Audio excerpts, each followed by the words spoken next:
À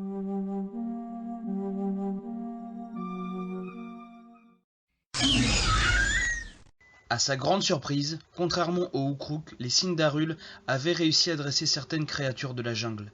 Mais pas n'importe quelle créature, des Deinonychus, de grands raptors mesurant plus de 3 mètres de haut et 5 mètres de long, et dont les pattes arrière étaient munies de grandes et longues griffes à l'instar des rapaces. Ils étaient devenus leur monture de guerre. Denyxo comprit alors pourquoi ils perdaient sans cesse les batailles.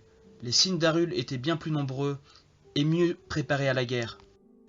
Denyxo s'enfonça davantage dans les profondeurs de la jungle malgré le climat chaud et humide qu'il subissait. Il vit au loin une cabane qui n'était pas perchée et qui était isolée du reste du village. Il décida de se diriger vers celle-ci afin de récupérer d'éventuels vivres et armes s'il en trouvait. En arrivant au pied de la cabane en question, il entendit quelqu'un à l'intérieur. Il regarda par la fenêtre et vit la sorcière de tout à l'heure, Arlexia. Elle était assise en train de lire un livre de sorcellerie. Elle referma le livre, se leva et se dirigea vers la fenêtre par laquelle Denyxo l'observait. « Je savais que vous viendriez, Ukruk, ou devrais-je dire Denyxo.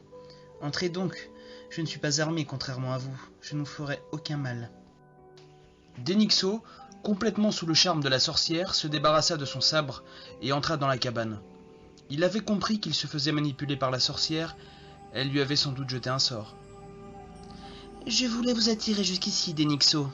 C'est moi qui ai ordonné votre capture et j'ai réussi à réveiller en vous votre pouvoir pour que vous puissiez vous échapper, puis venir jusqu'ici. » Elle approcha son visage de celui de Denyxo et l'embrassa sur la joue. Celui-ci ne savait plus du tout quoi faire. Cette Sindarul jouait avec lui. Il la voulait pour lui. Il voulait la capturer à son tour pour en faire sa reine et la mère de ses héritiers. « Je sais ce que vous voulez, Denyxo, et je veux la même chose que vous. Faites-moi un enfant. » Denyxo, ne contrôlant alors plus du tout son corps, suivit Arlexia jusque dans la pièce qui lui servait de chambre.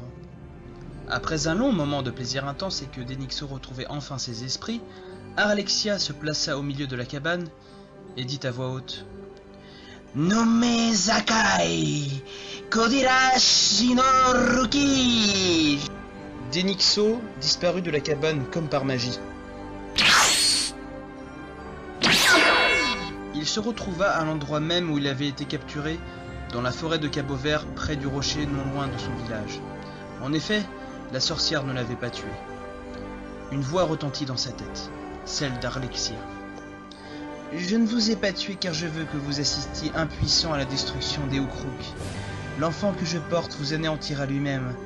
Il aura la puissance physique des Ukruks et je lui transmettrai ma puissance mystique. » Denyxo, après cette mésaventure, n'entendit plus la voix d'Arlexia et régna 12 années sans guerre, 12 années de paix.